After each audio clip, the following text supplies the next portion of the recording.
Good afternoon. It is Monday, which means it's time for another great episode of the Lake Norman Woman podcast. I'm here with my co-host, Katie Stankiewicz. Hello, Thanks so much for being here. All right, Veterans Day's over. How'd it go? It was fantastic. Yeah? It was Great. exhausting, but it was fantastic. I think that's what's so amazing about this community is that there's so much going on all the time. Mm-hmm. And yet for it to be crammed in 1 week, it's a lot. Yes. But you can definitely know that our veterans are loved. They are very well fed. They are very celebrated. Yes. And now we can breathe for a little bit before Christmas. So we had the opportunity with WSIC to broadcast live from Richard's Coffee Shop to kick off Veterans Week. It was so special. Yes. And the guys loved it. Oh, I'm so glad they loved it. I always wonder, we're invading their space. And so I'm like, I hope that they want us here. I hope they like having us here. I love it. I cannot wait to do it again next year. And then we got to join you guys in the POW MIA walk, which was just so impactful. It wasn't, it's not like there were hundreds of people doing the walk, but the ones who were there were very invested in it. And I think that's what's something that's so special about the POW MIA walk is that it always kicks off Veterans Week. And it is a somber event.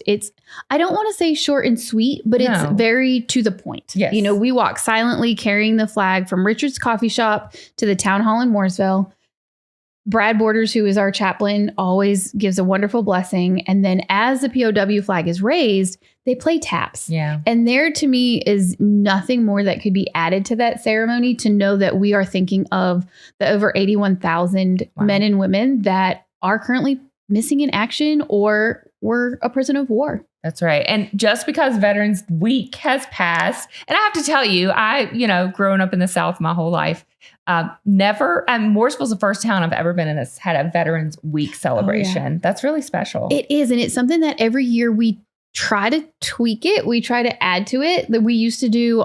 There was a really neat talk we used to have where it was about tattoos and it was military art. That was something we had in the evening at Richard's Coffee Shop. And it's so fascinating because tattoos tell a story. Yeah. Then the kids always come in. There's different lunches being hosted. There's different coffees. It's really just a way to say, hey, we see you. We appreciate you. And thank you so much. And then the day after the parade or the day, after the parade was over, they did the groundbreaking for the new homes, which is just absolutely amazing. That the partnership with the town and some other nonprofits and Lowe's, just really amazing to provide these homes for veterans in our community. Yeah. And it's really been one big party after another. And I think that's one of the things to be able to celebrate the birthday of the Marines on Saturday, then for Exchange Club to host our annual luncheon, and then to shift gears and have it be the parade that is always spectacular, the groundbreaking, and then the after party. I don't know what the real name of it was, but it was like an after party to the celebration. They're having a concert with paratroopers. They come from, why not? Yeah, you never know what's going to happen in Mooresville. It's just, it's absolutely amazing.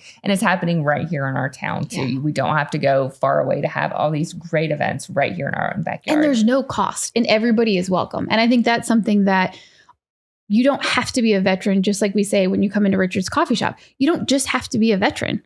Everybody is welcome to come and to celebrate and to listen to the stories and to really be thankful for what we have is because of these brave men and women. Yeah. And just have the opportunity, whether you, like you said, whether you're a veteran or not, whether you have one in your family or not.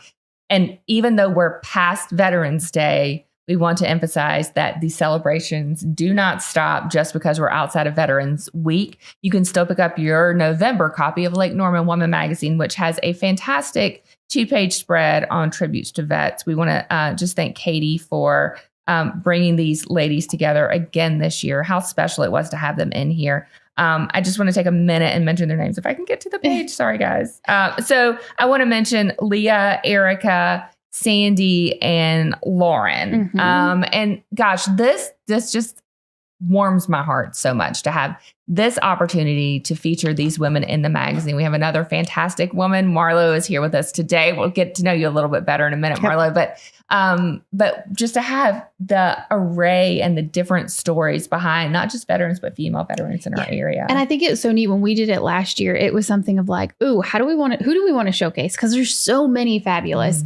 But I know we say it all the time, but this is probably my favorite section that we do in the Lake Norman Woman magazine, because it's sharing their spotlight. It's sharing their story. They get to come in and have their photo shoot and walk in as strangers. But when they leave, they're friends. They're texting each other. And it's neat, too, to see the diversity of what they've been through, but then also where they've gone after their service. Yeah. And just everybody has a different story, a different reason they got involved, whether it's, they experienced 9/11 firsthand and then they said, okay, now I want to serve, or it's because a family member was involved in the military and they saw the impact it had on their life. Or they're just like, hey, I need a change in my life. I need to change the direction of my life. I see the direction it's going. It's not the best trajectory. I need to do something different. And that's the reason they joined. There's all different reasons for people to join. And we're going to find out Marlo's story, why she joined as well. But it's just really, really neat to see all the different paths that led them to this space. And then to create that camaraderie that they have afterwards, where when you have that shared experience, and this from working with the veterans that you work with, the Soul to Soul Connection, that those shared experience, whether you're working one-on-one with them or working with them in group. And I have to tell you guys, I got to hear Katie's story like front to end. And it's so wild because we sit here together every single week and I've heard all different aspects of her story, but I don't think I'd ever heard beginning to end of how you started, why you started, not just Willow Equine, but then Soul to Soul, and what it means to you and to the community that you've created. Yeah. And that was really neat to speak with the Rotary Club. And then what was so ironic was my barn owner's sister is a Rotarian. Yes. And so she's in the audience. Yeah. She's like, what are you doing here? I'm like, what are you doing here? I know. And so it was neat to have Barbara in the audience, but then, to be able to share our story. And we were talking about it. We have the PowerPoint, you have your speech in your head. And then it's one of those that you're going to talk and we talk off the cuff and who knows what's going to come out. But being able to share why we do what we do and how we do what we do is you can't really put into words the magic that happens. Mm-hmm. And yet it's neat to be able to bring it to different organizations, different groups and share like, hey, healing looks different. Maybe it's art therapy. We've had Dana Pape, another veteran on the couch. Yes. Her painting is phenomenal. Oh, that's gorgeous. Her therapy. Yeah. Maybe it's sand therapy. Maybe it's play therapy. Maybe it's writing. There's so many different ways that healing can happen. Like I was speaking with John England, which is the 102-year-old veteran from Richard's Coffee Shop. I've not met him yet, but my goodness, if everybody didn't come up to me at that day that we were doing the live broadcast and said, you have to meet him. He's phenomenal. Oh my gosh. And he's still sharp as a tack. Yes. He was the Grand Marshal for the parade this year. And he said, I come to Richard's Coffee Shop and it's therapy for me. Mm-hmm. And it's not like they're sitting down and rehashing everything that went through, but it's being able to sit in community with each other. And that's what we want to do at Soul to Soul, is be able to create this community and have an impact on our community, however that needs to look. I'd love for you to share about the work you do with some of the veterans that come from the VA. Because when you were talking, I was like, I didn't even realize. I guess it made sense that you did that, but I didn't realize you did that. What does that look like if somebody's staying at the VA? It looks totally different than our standard sessions. And I hate to say standard that way, but so with the people that live at the VA hospital, most of them are wheelchair bound. Mm-hmm. So when you're looking at a farm and you're like, oh yeah, this will be fine. And then it's like, oh, we've got people in wheelchairs. This is going to be over 60 acres. Yeah. This is going to be a little challenging. So we've revamped it a couple of times, but basically they have a really big bus that leaves the VA. They come out and we roll them right into the pasture with the horses. And the horses know when that bus pulls in, they are so excited to do the work. That. And we roll the veterans into the pasture and the horses are able to interact and move freely. So it's the same as all of our other sessions. Just our clients usually are stationary. Some of them that have the mechanical wheelchairs will roll wherever they want to roll. But it's really neat to see how the horses come up and allow the veterans to become a part of their herd, irregardless of the fact that they're in a wheelchair. Mm-hmm. And so we have some that there's a young gentleman that he always plays music. There's others that want to stand up and brush. There's others that just literally bask in the sunshine and love listening to the birds. Sometimes our barn owner will come out and be picking his banjo. Like, you never really know what's going to happen. Yeah, it's not cookie cutter. Like, it's just the sessions. And I think that's what it is for all your systems. They go like they're going to go. They're free form. Yep. The puppies will run in, the puppies will run out. And it's really just as much as it is the therapy and the healing with the horses, is it's also being able to be outside. Mm-hmm. And even though they have the ability to go outside when they're at the VA, it's different. It's much different being on a farm versus just being outside of your assisted living or your facility. Yeah. Definitely. And then the stories that unfold. We've had several groups that have dementia or Alzheimer's. And they will connect with the horse, and then they'll be telling us stories from when they were picking tobacco as a kid, or their uncle had these wild and crazy horses. And just hearing those stories it's so much fun. Like, I literally just giggle the whole time when they're there, because their stories are sometimes off the wall. Yeah. But they're neat to hear. That's the invaluable stories that we're not going to have forever. Right. And so the ability, and I think that your stories are what keep you living forever, right? Absolutely. So them sharing the stories, us retelling them to say like, hey, I sat down with a 102-year-old veteran and here's his story. So long after he passes, which hopefully he lives forever. Yes. But long after he passes, we still have those stories. And that's how that legacy continues. Another thing I wanted to mention too is your farm is going to stay a farm. It is always going to be a farm. It's always going to be a farm. What is that? How does that feel? What does that mean to you guys? I mean, just how amazing. And that, so, and just so everybody's listening and watching knows, you guys were able to, how's that possible? So it's like an application type process, but it's the Three Rivers Land Conservatory there's conservatories all over the state. And this is one that is in our local area, and it has different amounts of acreage that you have to have in order to join the conservatorship. And our barn owners were gracious enough, blessed enough, smart enough to join into the conservatory. So our 60 acres will stay preserved as you see it. And so our animals always have a space to live. Our program always has a place to call home, but it's really about preserving the land. And I think that's something that, well, if you live in the Lake Norman area, no matter how you feel about growth and construction and all that, you know, when you have 60 acres in the Lake Norman area, it's going to be really hard to keep it as just grow, just land, right? Yeah. And so that was something when Palmy and Jimmy were talking about it, I was floored simply because I was like, oh my gosh, the land is going to stay land. Because I'm like, give me a tree. I will hug a tree any day. And then when she said, she's like, and now I know my critters will always have a place to live. And then it was like also the program and our mission will always have a place.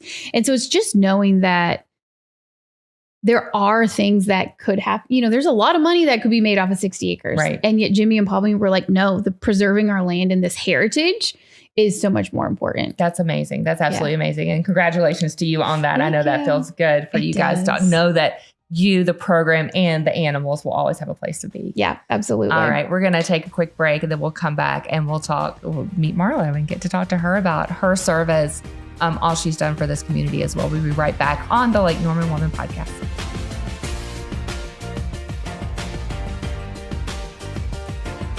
Imagine a home where every inch is designed just for you.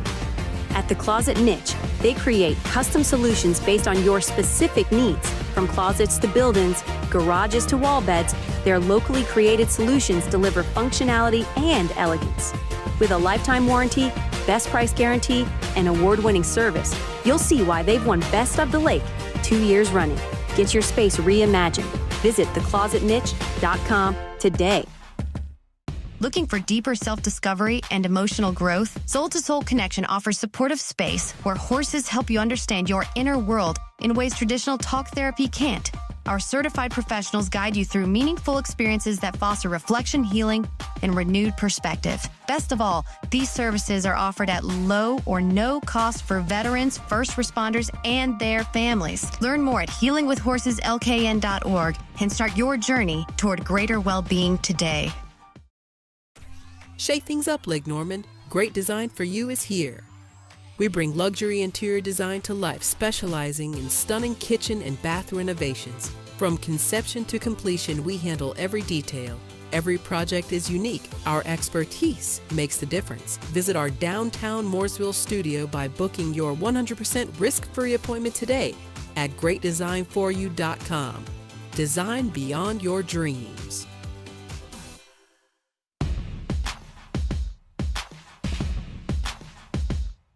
Welcome back to the Lake Norman Woman Podcast. Our guest today is a woman whose story embodies service, strength, and resilience. Marlo Mikeal is a native Charlottean unicorn sitting on the couch once again. Grew up in the university area, graduated from North Mac, and before earning her degree in criminal justice from UNC Charlotte.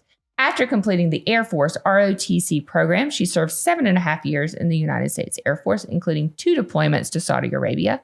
Marlo is also a Gold Star wife and a seasoned realtor with Lake Norman Realty, where she's been helping clients find homes for over 20 years. Her leadership extends far beyond real estate. She's a past president of the Exchange Club, a community advocate, and a woman who continues to lead with courage and compassion in every day of her life. Thank you so much, Marlo, for joining us here on the podcast today. Thank you for that amazing introduction. I appreciate that. You are that fabulous. You are. You Oh, are. thank you. No, we just elevate and we just talk about who you are. And so we're just so glad to have you here today, especially in the month of November as we celebrate not just veterans, but the amazing female veterans in our community. Appreciate you. And you and Katie have known each other for a very long time too. We So have. Yep. yeah, she may have some things that she wants to throw in there too. We'll see. Lord. We'll see. Yeah. But That might have to be the after hours the show. after hours show. Yes, Yeah. we keep talking about doing an after dark show. We'll get to it, guys. We promise. So yeah, just want to know what, your trajectory, right? You went into school for criminal justice. At what point did you say, okay, instead of going into that field, I want to go into the Air Force? What was it that inspired you? It was a complete accident, actually. It okay. was, I say an accident, maybe it was divine intervention because it's probably one of the best things that ever happened to me. But no, I went in college thinking I may want to go to law school. And that's what led me down the road to criminal justice and enjoyed it a lot. But along the way, got introduced to the ROTC program through a friend of mine, Deanne, who I've known since middle school. Wow. Back then it was junior high. But if I say that, some people don't know what that is. Middle school. She lived beside me when we moved. We actually moved in a neighborhood right beside her, and we became fast friends, grew up together. And I was just finishing up my first semester in college, and she called me and she's like, "Hey, I think I want to go in the Air Force and fly jets." And I about fell off the bed. I was like, what? Like I'm sitting in my room. That's a normal I was going to say, conversation. did she look like somebody who would just jump in a jet and fly off? She wouldn't go on a run for me without fixing her hair and makeup first. And I was like, what? And women at the time didn't fly jets. And I was like, okay, we need to back this train up. So she knew about the ROTC program. I got her a bunch of information and I took her over to talk to the recruiter. And I left her there to go check scores because, we didn't have all the digital thing. You actually had to go and see your social security number and check your grades. So I was doing some of that, came back and they started talking to me and started recruiting me. And at first I was like, oh, hell no, I'm not doing this. So you just walked in with your friend as like her emotional support. Yeah. And they kept calling me and kept inviting me to stuff. And, I was meeting people. And I think this is where I realized how much I liked, meeting these people from all over, because I was meeting these people that were making me laugh, who were, genuine people who had different stories for, different parts of the country, different parts of Charlotte. And I was really drawn to that. And then the whole service thing, I thought this could be an adventure. This could really be a lot of fun and an adventure. And I don't come from a long line of family who served in the military, and just started meeting people that I was drawn to. And I thought this could be where I need to go right here. And so I decided to give it a try, and I did. And I fell in love with it and stayed on and did very well in it. Graduated, met my husband. Through the Air Force. Through the ROTC program. He was a year ahead of me. And we ended up dating I guess it was the end of his senior year, end of my junior year. He was commissioned, went off to go to pilot training. I had to finish up. So once I finished up, I graduated, earned my commission, and got married all in the same 3-month time frame. It was a lot. That's and a then lot. had to go out to Oklahoma where he was at undergraduate pilot training and join him. And I actually deferred my active duty date a year so he could finish, and then we could apply for joint spouse assignment together, because you can't apply for it till you're together. And so then we ended up at Dyess Air Force Base, which is Abilene, Texas. It's the western part of the state. So big change growing up in Charlotte, right? And so we always say, anytime we have somebody who grew up here, they're definitely a unicorn. There's not that many of us out there. But to do that, to move from here to Texas, at what age were you? 20? 22. Yeah. Was that a huge shock for you guys?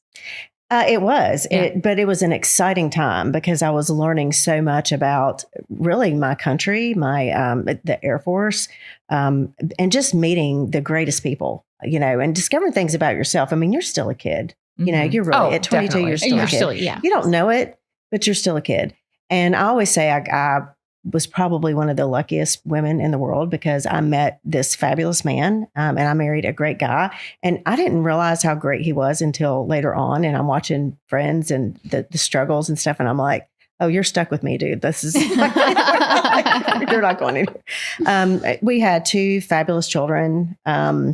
And when I was pregnant with my second one, I decided to get out. And you have to realize at the time, the military had gone through the forced drawdown. Joint spouse assignments weren't as easy to come by. I really wasn't willing to separate my family at that point. And I, quite frankly, was sick of all the deployments. And when you're an officer, you have tracks you have to follow to get your PME, your professional military education done. You're supposed to do remotes. My husband was a rated officer, so he had gates and stuff he needed to meet. And so trying to stay together was getting harder. And I just wasn't willing to sacrifice my family at that point. So I decided to get out. And a year later, he decided to get out and go for the airlines, which he was flying C-130s. He had tons of hours to shoe in for that. But it takes him about 9 months or a year to get picked up by an airline. So we had a whole plan. 9/11 happened, really messed up our plan there. Yeah. Which is messed up a lot of people's plans. Yes. But yes. Can't complain because minimal compared to most. But, we had to go to plan B there. And, it just took us on a different track from what we originally set out to do. It was okay. We ended up back in Charlotte. He got on with the Guard unit, flying C-130s here at the right time because all the pilots were getting furloughed and coming back to pick up all those hours. So he's really lucky he got hired at the time. But he loved the Guard. He loved the mission of the C-130. He didn't want to really go fly another weapon system. He wanted to stay with the C-130. So that really worked out. We both preferred to be back in the Charlotte area. He's from the Knoxville area, but and we would have been happy there too, but this is really where we wanted to be. This always felt like home. This was home. And when we came back, we rented for a while down in the university area in Highland Creek, which when I was growing up, all my horse loving friends were riding their horses. We were riding our motorcycles in the fields. They were riding their horses. So it's that whole area. Oh, it's totally different. It's so different. Every time I came back home, I was like, where my landmarks were gone. Yes. I didn't know where anything was. Fast Fields is still there though. That we can always find Fields. Yeah, Fast Fields is always there. And then all the back roads to come up to Mooresville. Yeah. First time I did that after everything changed, I've been gone like 10 years. I come back, I'm like, I can't get there the back roads anymore. And there were no GPSs at that point. No, you only had landmarks. I was trying to explain that to my daughter over the weekend. I was like, it was always turn at the Fast Fields, turn at the McDonald's. And the old ranch over here, the old, farmhouse over here. And you're just like, holy cow, where did all this stuff go? And so relearning the area. And I wasn't happy about it. I was like, we didn't need Concord Mills. We didn't need all this. Like, where did all this stuff come from? And then you realize that all these conveniences are so nice. Yep. At the end of the day, we decided we did not want to stay in Charlotte. We liked the Mooresville area. We wanted to be closer to the lake. So that's what got us up here. I hooked up with somebody in real estate, started out as a buyer agent, selling real estate, which I didn't want to be crazy busy. I did not want to work 14-hour days. I mean, I had done that. You're working 12 and 14-hour days sometimes coming out of the military. I didn't want to do that again. I wanted to be there for my kids. So I sort of took that part slow. And then as they got older, I got busier and I let myself immerse into my new career more. Unfortunately, in 2012, my husband, who had just gotten back from Afghanistan, he had been gone over the holidays for Afghanistan, was tagged to do a firefighting mission. So our Guard unit here does not have C-130s anymore. That was a long time process. They have C-17s now, but at the time they had 130s. And the biggest mission they had within the States was the MAFS, Modular Airborne Firefighting System is what that stands for. But they go out and fight the forest fires, right? So when you see the planes drop in the slurry, that's what they did. And it was a very proud And that's National mission. Guard that does that. It is. Active duty's never done that. It's always been the Guard units that take care of that. He was an evaluator pilot. He's the one that gave people their check rides for it. He was good at what he did, and he'd just come home from Afghanistan where you worry more because that's where the harm is. Right. And his plane went down in South Dakota fighting fires. Yeah. And because my job in the Air Force was aircraft maintenance, and the primary weapon system I worked with was C-130. So I knew the plane. I knew all the things, even though we didn't do that mission. It's still I understood what they were doing. I had also been trained in some other areas, specifically to go out and if we had a plane crash, to go out and be part of the team that secured the area and started the investigation for that. So I had been trained to do that too. So I kind of knew all that was happening. Right. So I went up to South Dakota and went to the crash site. I needed to go see all of that. And that was part of my healing journey. And it's just like what when you're talking about people's different healing journeys and how they heal, like everybody's got their thing. And I had this need to go up there. So they made that happen. I went up there, went to the crash site. It was on somebody's private property, and they were gracious enough to let us go up there and mark the area. I actually have parts of the plane that they did not find at my house. I have one on that's mounted, and I have a whole jar full of pieces. And it's just, that was more healing to me to be there. And then I actually went into the hangar. So anytime there's a plane crash, they bring all the parts back, and then they grid them out and lay them out like they like they would fit on the plane. No, like they found them. Oh, like they found so them. It's a mishap investigation is what that's called. And so when they bring them back and lay them all out, they're looking for what can we learn from this? Not just what caused this plane to crash, but what else can we learn from how the plane itself handles this? So it's a whole process. So I went up there and saw everything, walked through it all. And that was more healing for me, because it's just that part of my brain that needs to know from my background. I needed to see it, feel it, be part of that, touch it, see it, all that, to put that part of it to rest. Here in the black box, like I needed to go hear that. So they set that up, let me do all those things. And I'll tell you, our guard folks were very accommodating to my wishes and to all the widows' wishes. I mean, they were great about all that. I can't say enough about the 145th. They're amazing people. Well, they're still like family to y'all. They are. Well, and now that they've switched over to C-17s, and some of the pilots switched over too, some of them retired out. I have less and less people there, I know, because we're getting older and they've retired out. That's hard to say, but I do. I have a core group of people I still stay in contact with, and it's like an extended family. I know they're always going to be there. So yeah. And then I stayed in real estate. I took a little bit of a break from it as I needed to my kids were 12 and 15 when he died. Yeah. There's no good age to lose your dad, but when your son's on the verge of being a teenager and your daughter's in the middle of her teenager years, and he was teaching her to drive, because I don't have the patience to do that. You can ask anybody. That is not my thing. So now you had to completely shift gears, because now I am mom and dad. And so you just sort of, rally around, circle the wagon, so to speak, and protect them from all the things. And then it became not so much about school and grades, but about their mental health. And how do I make sure that they stay healthy through this and get them through this? And so I wish I had known about Soul to Soul wasn't there at the time. More programs like that, but we did go the traditional therapy route, which you need, you definitely need. Well, the kids were part of Rainbow Kids, which is a group that we've had Great here. organization. Rainbow Kids was just starting. Yeah. And when I heard about it, I was like, oh yeah, we need to do this. And so my daughter got into that. Loved it. She actually started leading some of the groups afterwards, but that's how I met Leanne. I actually met Leanne on outside occasions to work through some things too. She was gracious enough to do that. She's phenomenal. She's amazing. She is amazing. So along this whole journey, I have met some truly incredible people. And I don't spend enough time at Richards. Working full time. I'm still incredibly busy with my job and these other parts of my life. And all of my spare time goes into exchange, that all the spare time I can muster goes into exchange. Right. Working with the exchange. You're on the board of the Exchange Club, right? Yes. Yeah. I'm a past president, and I'm still on the board one more year, and I will stay involved in that. I'm not going anywhere. But when you are in those positions where you're on for the meetings and on for all the let's just say the admin part of it, it eats up more of your time. And it will be fun for me to get back to the just volunteering, because you're talking about the Veterans Week activities.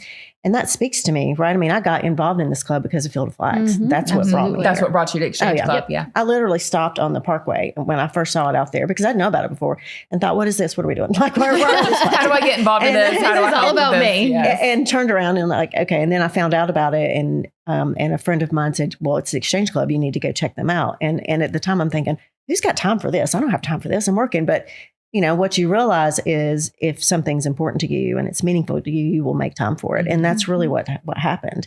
And again, through Exchange, I've met some incredible people. I would have never met this young lady sitting our beside lives you right here. would have never passed, I don't think. Would have never passed. And I love her. I mean, all these Exchange people, it's just, you meet people from varying walks of life, right? Different experiences, and it enriches you.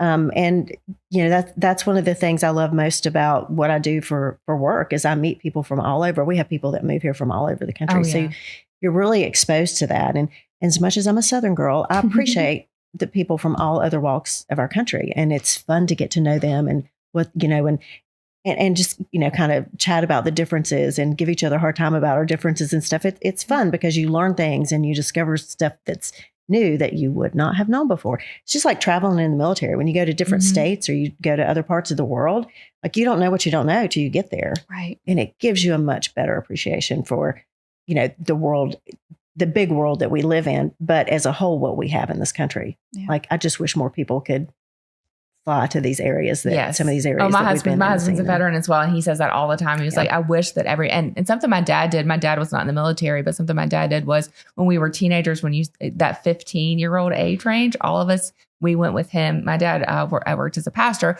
went with him to a third world country and served there for a week, because he said the most selfish person in the world is going to be a 15-year-old teenager in America. He was like, it has nothing to do with how you raise your kids. It just is where they are at that time in their life. You're very self-centered. You're very focused on yourself. And so he said to take them out of their environment of whether you have a lot of money or not, whether you're very privileged or not, we still have privileges as living in the United States, right? We're an incredibly privileged society, and you don't know that till you go out and see it. Exactly. I sent my son on a church mission to Peru because I was like, he needs to go see this firsthand. And then we did a trip with a school group that went to, where did we go?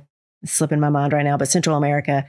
And as much as we were there to have fun and vacation, we also were there to like see the outskirts and went to all these very poor places. And suddenly they're like, oh, yeah, that $150 pair of tennis shoes, I don't really need those. Right. Well, the cultural changes are so much. Like we blessed that we were able to do a lot of traveling with Natalie, but I gently remind her, you're not in Troutman anymore. You're not in Mooresville anymore. Like, yes, we're in a big group, or yes, we're in a city. The dynamics are so different from where we are here in our little bubble to any place, whether it's a third world, whether it's Paris, whether it's China, wherever. It's so different, and they need to experience that. They need to understand that, there's a whole world beyond Mooresville. There's people that are hungry, not just for food, but they're hungry for opportunity. They're hungry for all the things that we take for granted. I mean, I can stop at a CVS anytime I want to. I have access to food, clothing anytime I want it. And if something happened and I was suddenly down on my luck and needed it, we have amazing people in our community, like the Christian Mission, like Feed and See, that step in and help you. And that's all over our country. And these other third world countries don't have that. Right. So we always have something to fall back on. Even if we completely make terrible decisions and fall out and find ourselves in horrible situations, or something terrible changes in the economy or whatever it is, there's always a fallback in our country because we have all these other things in place, and they don't. Right. Ever. I mean, if they don't work, they starve. If just they to don't have that realization of, like I said, like whether you feel like you have, we all have availability for multiple resources in our area that we can get help from if we need it. And a lot of those are available through our December issue in Late Northern Woman magazine. We'll highlight some of the great nonprofits that are in our area too. So if you guys are listening, make sure to pick up that copy as well, so you can take a look at that. But even the cultural differences, you go to Saudi and all of a sudden as a woman, they're expecting you to like dress differently from your male counterparts. And I'm like, what?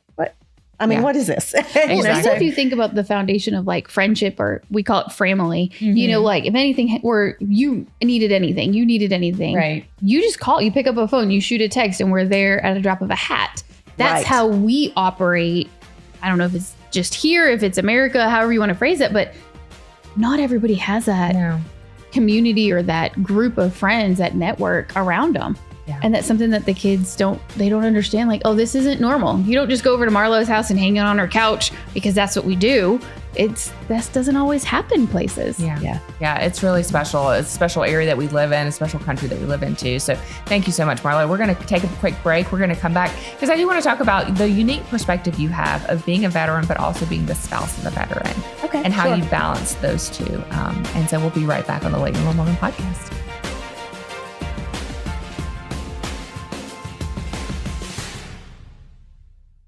Imagine a home where every inch is designed just for you.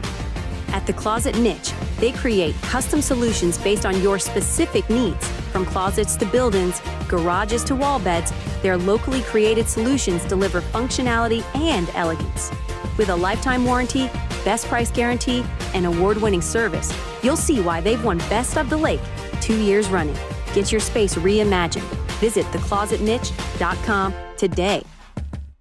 Looking for deeper self-discovery and emotional growth? Soul to Soul Connection offers supportive space where horses help you understand your inner world in ways traditional talk therapy can't. Our certified professionals guide you through meaningful experiences that foster reflection, healing, and renewed perspective. Best of all, these services are offered at low or no cost for veterans, first responders, and their families. Learn more at healingwithhorseslkn.org and start your journey toward greater well-being today. Shake things up, Lake Norman. Great design for you is here. We bring luxury interior design to life, specializing in stunning kitchen and bath renovations. From conception to completion, we handle every detail. Every project is unique. Our expertise makes the difference. Visit our downtown Mooresville studio by booking your 100% risk-free appointment today at greatdesignforyou.com. Design beyond your dreams.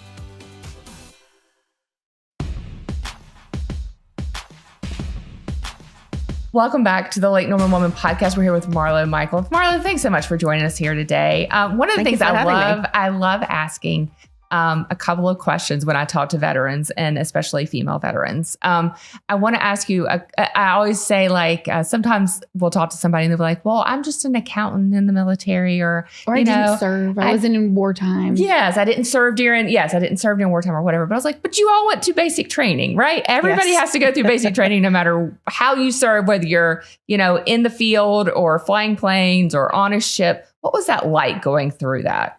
And was there ever a point you're like, this is not for me? Oh, yeah. Okay. There's a little bit of a shock factor when you first get there. You get off the bus. We all flew in. I went to Plattsburgh Air Force Base in New York. That's the furthest north I had ever been at that point. And I was like, well, this is going to be fun. Of course, I'm there the only month they actually needed air conditioning and don't have it. But yeah, everything's pretty calm, and you get off the bus and then all hell breaks loose, right? They're in your face. And of course, I'm sitting here like, I don't know about this. What did I not sign up for? Yeah, what did I sign up for? And, the first couple of days, mentally, you're adjusting to all of that. And I felt like once you got past that and realized, okay, this is really, there's a process that they're putting you through here, right? The whole break you down, build you up thing. But they're putting you through a process, and they have to stress you out to see how you'll respond. And there's people that left. I mean, there's people that are like, we're not doing this, we're leaving. But I will say the Air Force field training for officers is probably a lot different from what your husband went through Army. The Air Force isn't nearly as physical, even though there's physical demands. It's not as, we're not charging hills. It's not infantry. It's just different. But it was physically demanding, for sure. There were 6 females in my flight. So we were broken down in squadrons and flights and all that. And you sort of rally together and help each other. But I remember one of the things I hated the most was being singled out because I was female. I did not like that. I wanted to be part of the group, part of the, process. I wanted to be a strength here, not a weak link. And there were a couple of times, there was a girl from New York I had to pull aside a couple of times, and I was like, if we have to do push-ups one more time for you, I'm cutting your hair off. Like, we're done. And I was actually in a room with one other female, and she and I had it together. We had a routine down, and the other 4 were in another room. And the 2 of us having to go over there and pull their heads out of their asses, for lack of a better term, to get on, because you didn't want to be singled out. You didn't want to be the reason that your flight fell behind or anything happened. And so that was always in the back of my mind. Like, I don't want to be the reason we're not doing well. I want to be the reason I want to be an asset here. And so that was a big difference. And you learn to do it. And I remember getting picked on because I had a Southern accent. And there was this guy from New York who had a really thick Northern accent. And this one cadet cadre pitted us against each other. And the whole time I'm in my head, I'm like, I'm going to get him back. I don't know how yet, but I'm going to get him back. And so when we did water survival and we all finished first, I took his clothes and hit him. And he wasn't allowed in our barracks because he couldn't come in. He couldn't come in female. Yeah. So, and the other female cadet cadre wouldn't go get it for him. So he had to come ask for it back. So I gathered all the female every female I could find, and I made him get down on his knees and sing "You've Lost Your Love and Feeling" I to get that. his clothes back. He didn't mess with me again. I guess not. I guess not. But it was fun, right? Like you have to learn to, how do I counter this? I mean, how do I, you can't get mad about it. You just have to be like, how am I going to deal with this and make this better, and let him know that he's like this, like, don't cross it. You can't treat me like this. Yeah. And if you want to pick on me, here's what's, here's like, the consequence of it. And he after that particular cadet cadre, they're like the upperclassmen who come back and help teach, right?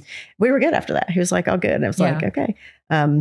So there's things like that you go through that you realize, kind of who you are, kind of makes you feel, I'm sure it like forms you into who you are today too. It makes you a stronger person. It makes you a more resilient person too. Yeah. Another thing I think is very unique about you too is that you know both sides of it, right? I love what Katie does with Willow Equine and with Soul to Soul is that she works with veterans, their families, and their caregivers.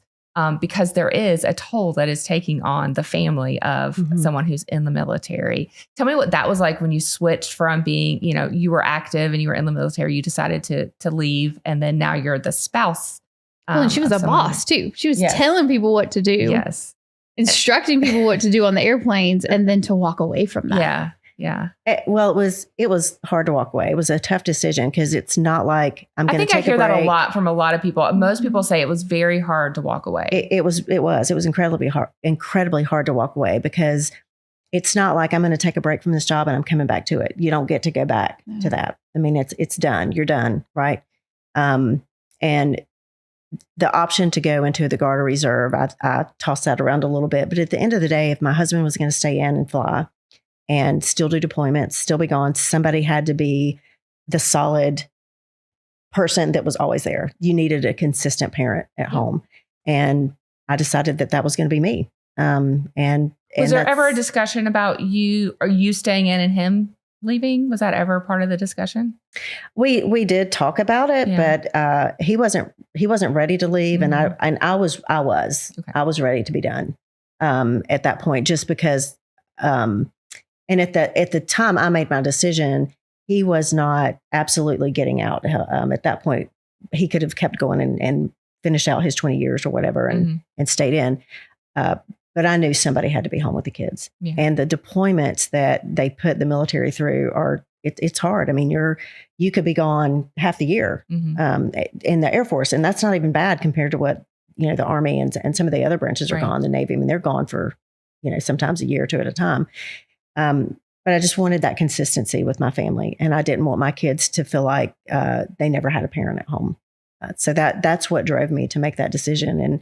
And he backed me 100% on that. There was, he was happy for me to do whatever he knew my heart was called to do. So.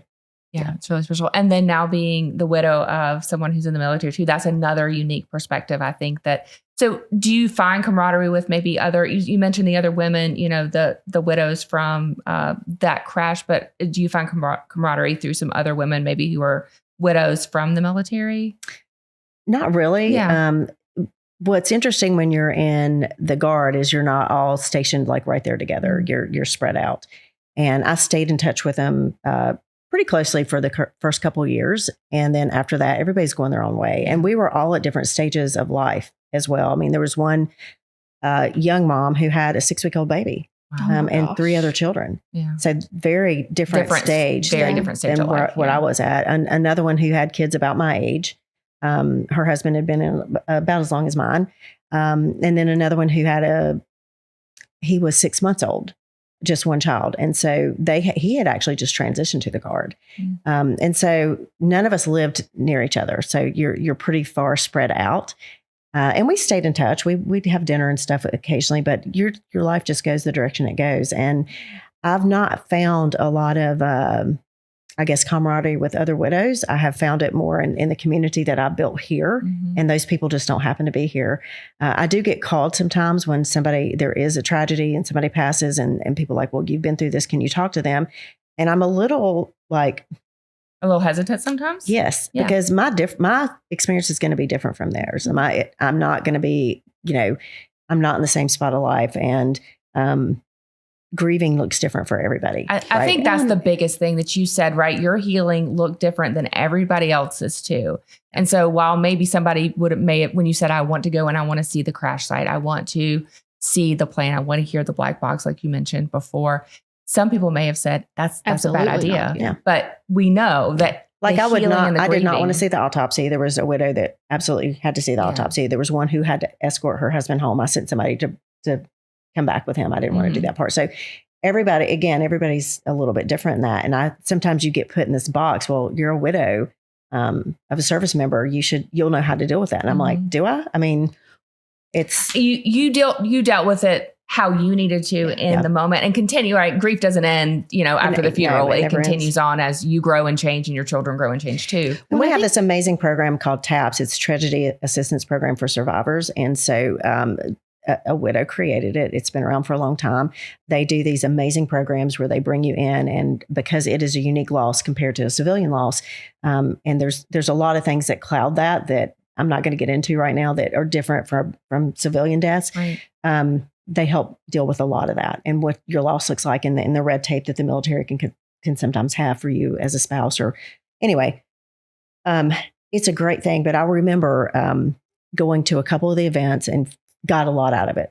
Went to they did one around Veterans Day up in Washington, and I took my mother-in-law. We went up there, and I remember thinking, I can't come to another one of these because everybody around me was living in their grief like it had just happened. I was meeting widows who husband had been gone 10, 15 years, and they were acting like it was yesterday. Yeah. Their grief was still there.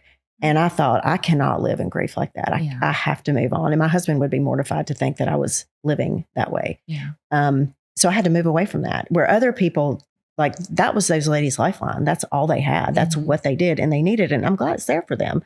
But it does look different for each person. I think about even how much like our friendship, we've gone to all the places together and had so many conversations. So obviously I knew about Paul and I knew about your story, but it hasn't been until like the last year or so that you've been more open about being the Gold Star wife and speaking about Paul. Like I've seen a progression in just how you are about it when it's like your close friends that we know. And then when you're now out speaking, whether it's at Field of Flags or at different events or even here on this couch, like there's a shift in you on how you speak about it now versus you have over the last 10 years or so that I've known you. Well, for the first 5 years, you never know when I might start crying about it. Right. Yeah. And I don't do that. And my healing's at a point where I don't do that anymore. I can talk about it. I can talk about the crash. Like I've got, 2 4-inch binders with the crash report in it that I've looked through and all the things. Right. And I can talk about that now without it being super emotional. But it takes a while to get there. And I didn't want to talk about that. And I also didn't want to be the person that everybody walked up to and was like, oh, that's the last thing I think a lot of, especially when you are a go-getter type A kind of woman, which I think you are. Beyond. I can speak for myself. I never want to be the one that like people feel sorry for, or people feel like they have to handle with kid gloves sometimes, Yeah, I wouldn't go to any of the parties or get-togethers in my neighborhood for probably 2 years because anytime I was around them, they were like, oh, and they really liked my husband. He was a super likable person, and they all liked him a lot. Yeah. And I used to joke, I'm like, all these people really love you. They just tolerate me. Absolutely. I could totally see that. Which, I don't really believe that's true, but I kind of joke about it because he was just that person. Everybody liked him. He was so easygoing and just laid back and just, he put people at ease, right? He just, where I'm always up doing something. He was like the laid back, easygoing. We offset each other that way. And but I did not want to walk into a room and bring the energy down because all of a sudden, now it's sad. Yeah. So I completely hated that. I didn't want to, that's not what you want to be known for. It's not it's part of my story. It's a big part of my story, but it's not where it's not who you are. It's not who I am. And you don't want everybody to feel sorry for you. And then you feel like, well, they're only hanging out with me because, this, or, you know what I mean? Right. Well, and I think Field of Flags too, knowing the weekend that we host it on July 2nd through the 5th every year, I think that's been such a healing part for you because you have to understand he died on the 1st of July. Oh, yeah. My doorbell rang at 2:00 the morning of the 2nd. Wow. they don't show up in full dress uniform. I knew before I opened the door. And his birthday, well, let me back up. Our 20th anniversary was that July 11th. And his birthday is 15th. Wow. So, there were several years that in July I did not want to talk to anybody. Oh, I just go get on my boat, go float, have a drink. Like, don't talk to me. Yeah. It's a hard month. Yeah. And Field of Flags changed that a lot. Like, it's a lot more healing activity. Did that become part of your healing too? Field of Flags. Absolutely. Yeah. That's so amazing. He'll have a flag out there every year. Yep, that's what we do. That's what the field is. That's what it's for. One of the many reasons why the field is there. But we do. We place Paul's flag is always the first flag purchased. It is usually the first flag that's placed on the field. And it just kind of happens that way, but I also think it's very fitting to happen that way. Well, usually because we're testing to make sure that exactly, but that's okay. Hey, that's fine. You're in the right place, and the grid's going to be exactly perfect. Yeah, I know this one right here. Yes, I know how she's going to lay it out. Okay, so I do want to ask you our 3 favorite questions that we ask all of our guests, but I so appreciate you being here, sharing your story, sharing all the parts of your story. Right, we do talk about that all the time. Grief, loss, it's all part of our journeys in some kind of way. But like you said, it's not who you are. It's not the only part about you. It's just a piece of your story and who you become. So I really appreciate you sharing that part with us, because I think it'll help a lot of women, veterans or not, right, that are listening to this podcast. Thank you. And today. Again, thank you for having me. I appreciate it. Absolutely. So our 3 favorite questions we ask all of our guests. What's your favorite thing about Lake Norman? By far, it's the people. It's the people I've met here. My kids have moved away. I could go out and live with my son or near my son in Wilmington, and you're not moving. No, you can't go. No, you're not going anywhere. And my business is here. I mean, let's not forget, I haven't retired. My business is here, so you don't just pick up a real estate business and move it. So that's another reason. But by far, it's the people here for sure. Yeah. What is one of the best pieces of advice you've ever received? One of the most and best is kind of there's lots of advice, right? Probably the most, I'm going to call it functional advice I've ever gotten is to leave things better than you found them. I love that. I love that. That's the first one. That's a good one. That's a first. Yeah. Because I feel like that's in exchange. That's what we do. I feel like in my business, that's what I do. When you're dealing with whatever, I mean, even the houses I deal with, you're wanting to leave everything better than you found it. You want to make an improvement, and that's your stamp on it. That's, your name's on it. And so that's always in the back of my mind. Yeah, I love that. I think that's what I like. Really even the phrasing of like the functional advice, because best can be kind of loopy doopy. Yeah, whatever. It can be functional. All be pie in the sky, do your best or try hard or something like that. But yeah, leave. That's something that you can actually do and make an impact every day of your life. And then our last question is, what's one of your core values? I have to say integrity. And that was part of coming from the Air Force. It was like integrity in all we do, right? And so I've carried that with me. And so you always try to do the right thing. And, sometimes you miss, sometimes you don't get the right thing because of circumstances, but you always strive to do the right thing and get as much information as you can so you can make the best decisions. And easier said than done sometimes, but integrity is important. It's been important to Katie and I moving forward with Exchange. It's always important in my business, in my life, how I deal with people.